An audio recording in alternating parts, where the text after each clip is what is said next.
अक्षरमहं पुरुषोत्तम दासोस्मि। अक्षर एवो हूँ पुरुषोत्तमनो दास छूं। अक्षरम् अहं पुरुषोत्तम दासोऽस्मि।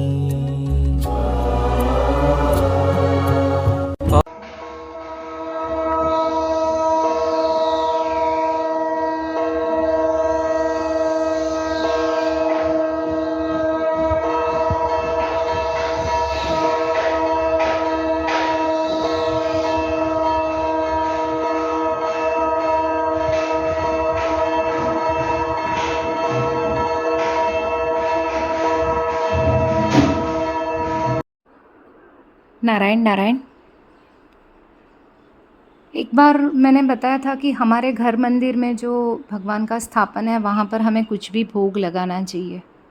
तो प्रश्न आया है कि क्या भगवान भोग ग्रहण करते हैं, प्रसाद ग्रहण करते हैं? ऐसे एक व्यक्ति ने अपने गुरु को प्रश्न किया। तो वो जो एक लड़का है वो पाठ के बीच में ही अपने गुरु को ऐसे प्रश्न करता है कि हम भोग तो लगाते हैं, भगवान हमारे द्वारा चढ़ाया गया क्या भोग खाते भी है कि सिर्फ हम ऐसे अनुभव करते हैं? और यदि अगर आप हाँ जवाब दे रहे हो तो वो वस्तु जो है वो समाप्त क्यों नहीं होती, कम क्यों नहीं होती? तो इसके बदले में भोग लगाने का क्या फ़ायदा, और रोज़ मन से क्यों इस प्रकार सोचना कि आज मुझे भोग लगाना है और उसकी तैयारी करना? तो गुरु जो थे वो बहुत ही विद्वान गुरु थे। उन्होंने तुरंत कोई भी उत्तर नहीं दिया और वो अपना जो पढ़ाई का पाठ करवा रहे थे वो पढ़ाते रहे बच्चों को। और उस दिन जब पूरी कक्षा ख़त्म होने को आई तब वो व्यक्ति गुरुजी जो है उन्होंने एक श्लोक पढ़ाते हैं और वो श्लोक पढ़ाने के बाद गुरु ने सभी शिष्यों को कहा कि वो पुस्तक देखकर श्लोक को कंठस्थ कर ले। 1 घंटे के बाद गुरु ने प्रश्न करने वाले जो ये शिष्य थे उनको पूछा कि आपको श्लोक कंठस्थ हुआ कि नहीं। तब उस शिष्य जो है उसने पूरा श्लोक शुद्ध शुद्ध भाव से और उच्चारण के साथ गुरु को सुना दिया। फिर भी गुरु ने सिर नहीं है में हिलाया कि बराबर नहीं है। तो शिष्य ने कहा कि आप चाहे तो पुस्तक देख ले और श्लोक बिल्कुल ही शुद्ध है। गुरु ने पुस्तक दिखाते हुए कहा श्लोक तो पुस्तक में ही है, तो तुम्हें कैसे याद हो गया? शिष्य कुछ भी कह नहीं पाया क्योंकि उसके पास कोई जवाब नहीं था। गुरु ने कहा कि पुस्तक में जो श्लोक है वह स्थूल रूप में है। तुमने जब श्लोक पढ़ा तो वो सूक्ष्म रूप में तुम्हारे अंदर प्रवेश कर गया और उसी सूक्ष्म रूप में वह तुम्हारे मन में रहता है। इतना ही नहीं, जब तुमने इसको पढ़कर कंठस्थ कर लिया तब भी पुस्तक के स्थूल रूप में श्लोक में कोई भी कमी नहीं आई। इस प्रकार हम पूरे विश्व में व्याप्त परमात्मा जो है नारायण है उसको हमारे द्वारा चढ़ाए गए प्रसाद को सूक्ष्म रूप में ग्रहण करते हैं और इससे स्थूल रूप के वस्तु में कोई कमी नहीं होती। उसी को हम प्रसाद के रूप में स्वीकार करते हैं। अब वो जो शिष्य है उसको अपना उत्तर मिल चुका कि किस प्रकार से भगवान को भोग आरोगते हैं और हमें लगाना क्यों चाहिए।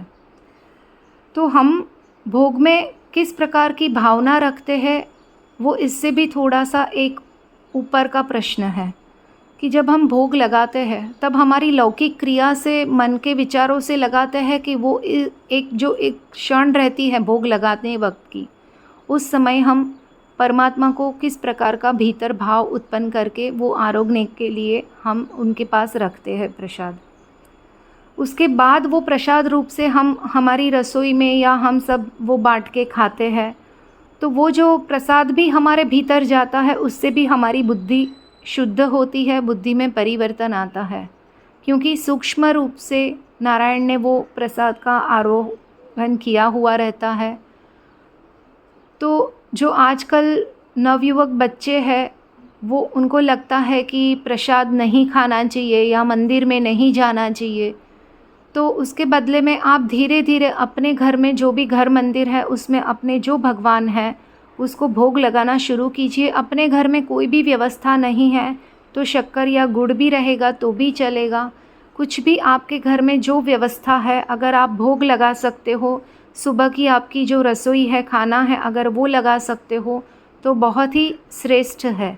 लेकिन अगर आपको सब शुद्धता अनुसार वो नहीं कर पा रहे हो तो आप जो दूध है उसका भी भोग लगा सकते हो, मिश्री का भी भोग लगा सकते हो। कुछ नहीं है तो हम गुड़ या शक्कर या हमारे घर में जो सुविधा है उसको शुद्ध भाव से, पवित्र भाव से हमें धरना है।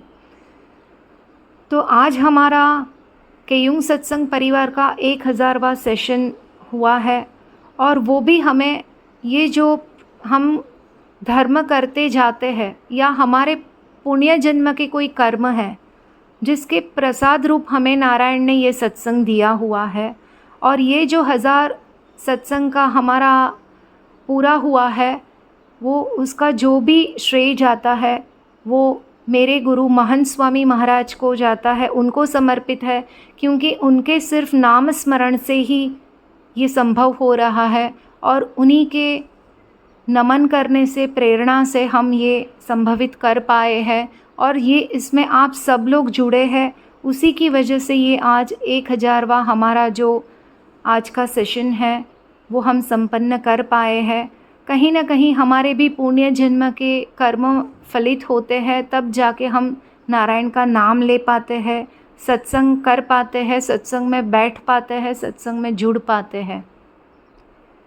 तो सबसे बड़ी यहाँ पर मैं तहे दिल से प्रणाम एवं नमस्कार और दंडवत हर एक सेवा टीम को और यहाँ पर हर एक जुड़े व्यक्ति को मैं अपना साक्षात दंडवत कर रही हूँ कि आप लोगों की वजह से ही हम ये सत्संग धर्म के मार्ग में कुछ ज्ञान हम प्राप्त कर रहे और करते जा रहे हैं। तो सबको मेरी ओर से साष्टांग दंडवत, सेवा टीम को साष्टांग, मेरा हर एक व्यक्ति को साष्टांग दंडवत।